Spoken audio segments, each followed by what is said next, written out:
distressing deaths, political assassinations, anti-mining unrest and rising crime. Ecuador's problems can be daunting for a seasoned statesman. Instead, it is 35-year-old President Daniel Noboa and one youngest cabinets in the world who faces monumental task of rescuing a nation at risk becoming a failed state. Many people see youth as synonymous with purity, Noboa said in his opening remarks on Thursday. For me, this is synonymous with the power to overcome the challenges imposed on us.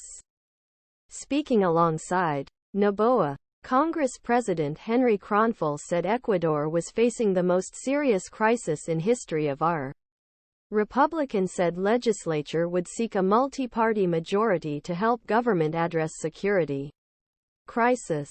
The new administration has just 17 months left until Noboa completes the term of outgoing leader Guillermo Lasso. Investors are skeptical that they will be able to stop the country's downward spiral before the October elections.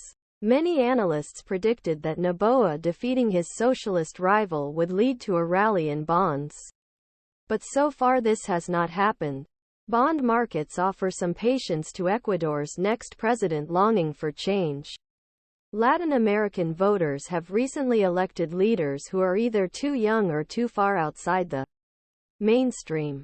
Chilean leader Gabriel Boric, who took office last year at the age of 36, saw popularity plummet early in his term and was forced to appoint more experienced politicians to cabinet replace some of the student leaders who helped him take office.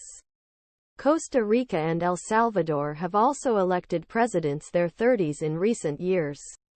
While Argentine voters this month backed Javier Milei, a 53-year-old libertarian economist with no experience executive office, on a promise to strip the nation of power.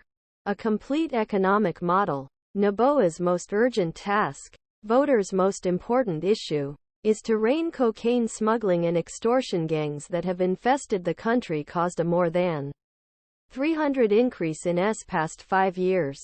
He said he would move most dangerous criminals to barges across the Pacific Ocean and take control of prison system after a series of riots in Noboa's 26-year-old party boss in Congress, Valentina Centeno, said on Wednesday that Noboa would declare a state of emergency to allow the government to pass the tax and energy bill and take swift action on crime.